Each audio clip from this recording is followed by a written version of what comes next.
Assalamualaikum warahmatullahi wabarakatuh. My name is Wan Hazid Sufian bin Wan Zain. My ID student 2023871404 and my supervisor is TS Muhammad Ridwan bin Muhammad Reza. So today I'm going to present to you about my project, which is design and fabrication of impact machine using pneumatic system. Before I begin, I would like to briefly introduce the outline of my presentations. It is divided into 5 main sections: introduction, literature review, methodology, result discussion, and conclusion and recommendations. I will first provide an overview of the research, followed by relevant literature, explain the research methods used, present and discuss the findings, and finally summarize the study with the conclusion and recommendations. Now let's begin with the introduction. So for the chapter 1, which is the introduction, we have the introduction, objective, and also the scope of works. So for the introduction, pneumatic system is a system that uses compressed air to produce and control mechanical movement. It is widely used in industry because it is simple, clean, safe, and requires very little maintenance. Some common application includes automatic machines, vehicle air brakes, material handling system, and automatic doors. For this project, a pneumatic system is used to generate repeated impact loading for testing purposes. Compressed air moves a pneumatic cylinder back and forth, creating continuous impact on the test specimen. The system is controlled using sensor to ensure the impact occur automatically and consistently. Since the machine uses compressed air and moving mechanical parts, proper safety precaution must always be followed during operations. So for the objective, we have 2 objectives here. For the first one, to fabricate a working prototype with a safe and user-friendly control system. For the second one is to design a mechanical structure capable of withstanding repeated impact loads.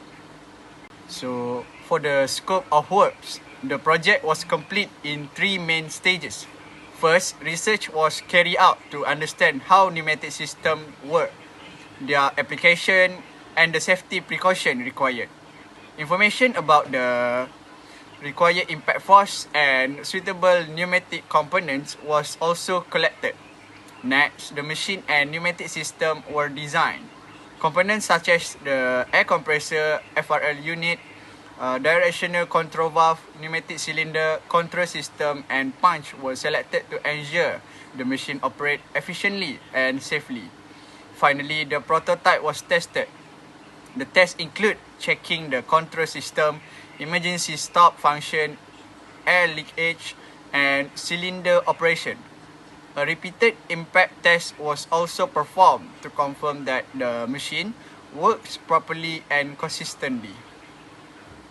So we move on to the chapter 2, which is the literature review.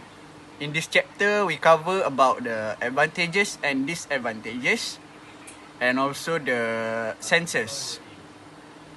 So for the advantages and disadvantages, pneumatic systems are widely used because they are simple, reliable, and easy to maintain. They use compressed air as the power source, which making them cleaner and more environmentally friendly than hydraulic system, which use oil. Pneumatic systems are also safer because compressed air does not create fire or oil leakage hazards.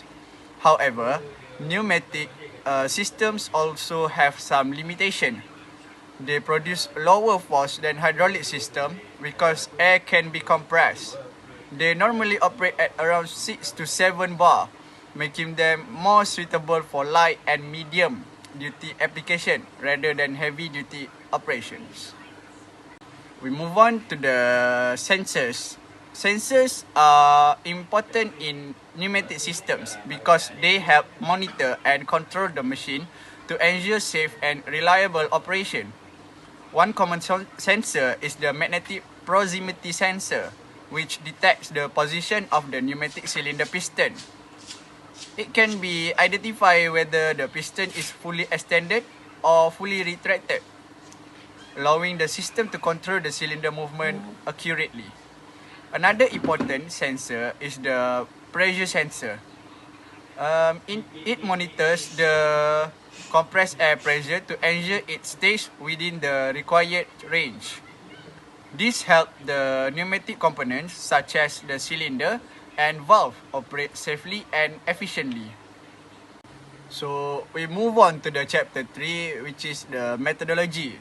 In this chapter, we cover the introduction and also the expected results. So, the introduction, this chapter explains the methodology used to design and develop the pneumatic impact machine. The project was complete in several stages, including idea, development, material selection, fabrication, assembly and testing. Each stage was carefully carried out to ensure the machine is safe, efficient, and meets the project objectives. The design process began with sketches and a SolidWorks model.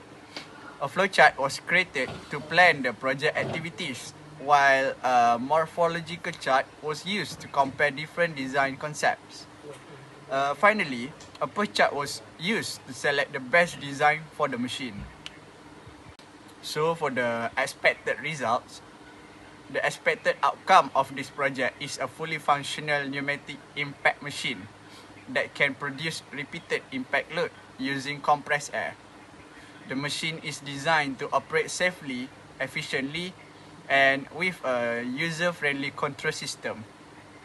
It should perform consistently during repeated impact tests while remaining cost-effective to manufacture. Overall, this project aims to develop a reliable pneumatic impact machine that meets the project objective and can be used for repeated impact loading applications. So we move on to the chapter 4, which is the result and discussion. In this chapter, we cover about the component use, result, and also the discussions. Now, I will explain the main component used in this pneumatic system and their function. The first component is the double-acting cylinder. It is the main actuator of the system and converts compressed air into linear motion. Since air is supplied to both sides of the piston, it can move both forward and backward efficiently. Next is the throttle valve, which controls the airflow rate to the cylinder. By adjusting the airflow, we can control the speed of the cylinder's extension and retraction. The 5 two-way valve is responsible for directing compressed air alternately to both sides of the double-acting cylinders. This allows the cylinder to change its direction of movement. The 3 two-way valve with a roller acts as a mechanical limit or feedback valve. It detects when the cylinder reaches a certain position and sends a signal to continue or reverse the operation automatically. Another important component is the pressure valve, which regulates and limits the air pressure. This ensures the system operates safely and consistently without ascending the required pressure. The 3 two-way valve with a push button is used for manual control. It allows the operator to start or stop the system when needed. The air service unit, also known as the FRL, stands for filter, regulator and lubricator. It removes contaminants from the compressed air, regulate the air pressure, and provide lubrication to improve the performance and lifespans of the pneumatic components. The air compressor supplies the compressed air needed to operate the entire pneumatic system. Finally, the hose or tubing connects all the components together and transfer the compressed air throughout the system while ensuring proper airflow. These components work together to ensure the pneumatic system operates efficiently, safely, and reliably. Now, I will explain the result obtained from the laboratory experiment. The objective of this experiment was to investigate the effect of the flow control valve opening on the operating frequency of the pneumatic system. During the experiment, the flow control valve was adjusted to 4 different opening levels, which is 25%, 50%, 75%, and also the 100%. For each valve setting, the pneumatic system was operated continuously, and the time required to complete one full cycle was measured using a stopwatch. The cycle time was then used to calculate the operating frequency in cycle per minute. From the results, we can see that as the valve opening increased, the cycle time decreased. At 25% valve opening, the average cycle time was 1.45 seconds, resulting in a frequency of 41.4 cycles per minute. When the valve opening was increased to 50%, the frequency increased to 53.6 cycles per minute. At 75%, the frequency reached 65.9 cycles per minute. And at 100% valve opening, the highest frequency of 75.0 cycles per minute was achieved with the shortest cycle time of 0.8 seconds. The theoretical and experimental frequencies were also compared.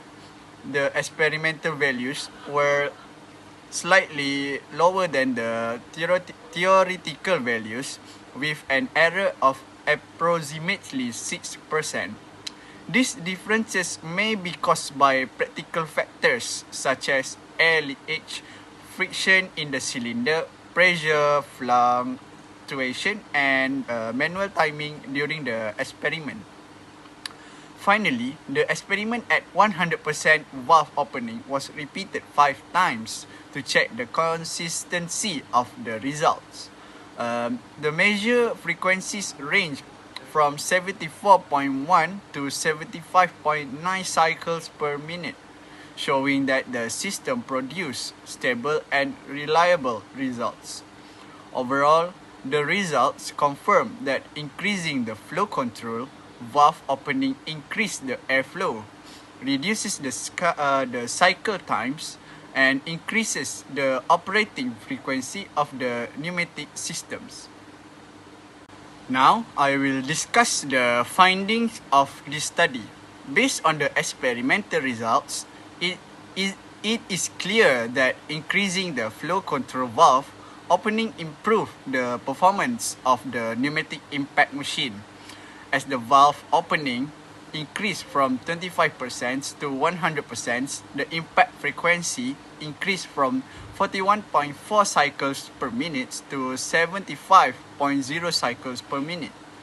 This happened because a larger valve opening allows more compressed air to flow into the double-acting cylinder. As a result, the cylinder moved faster, reducing the cycle time and increasing the number of impact cycles per minute. Therefore, the flow control valve plays an important role in controlling the operating speed and efficiency of the pneumatic systems. When comparing the experimental results with the theoretical values, the experimental frequencies were slightly lower, with an average error of about 6%. These differences are expected in practical experiments and can be explained by several factors.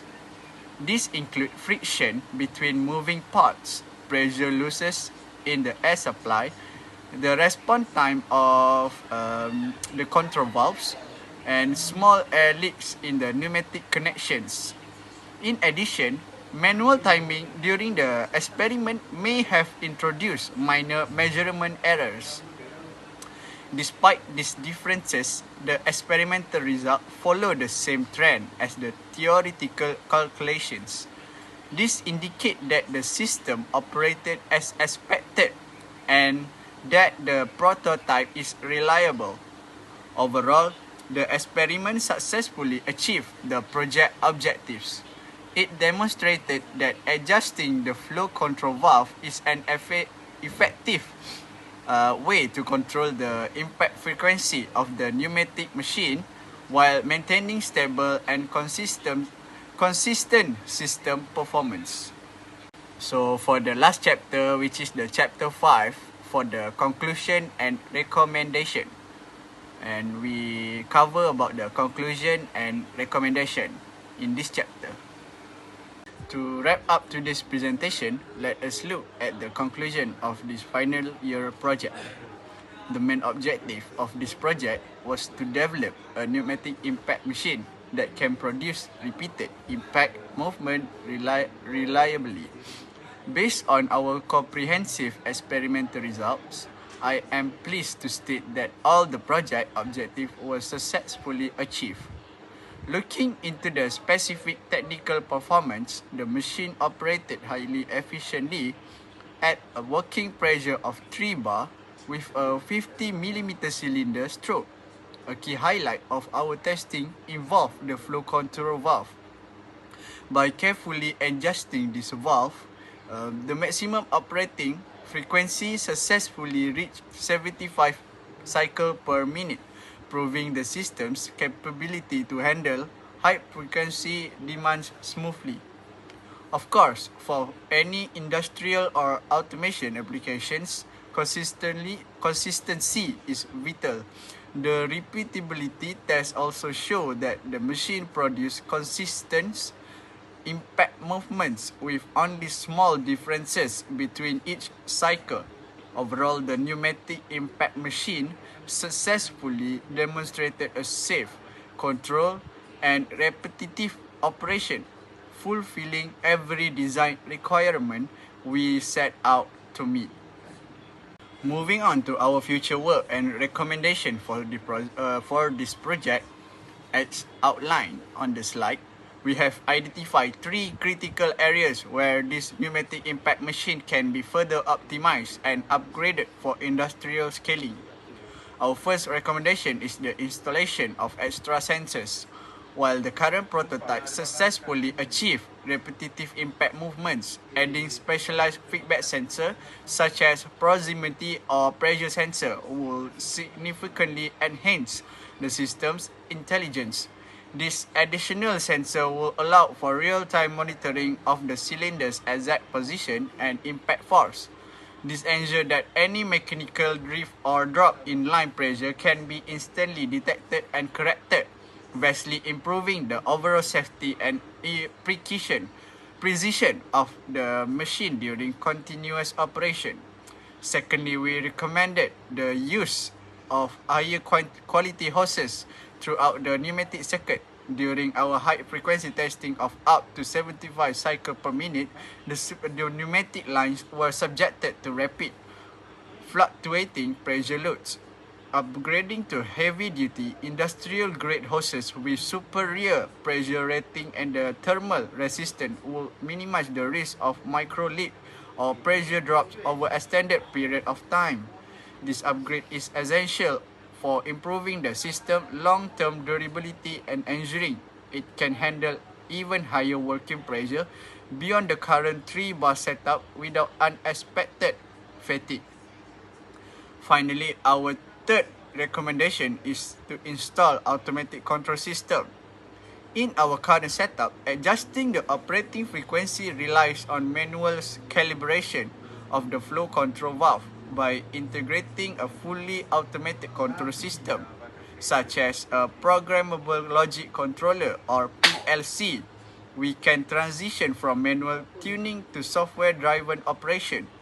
This would allow users to program precise timing sequences, dynamically alter the cycle rates on the fly, and seamlessly integrate this pneumatic impact machine into a larger, fully automated production line.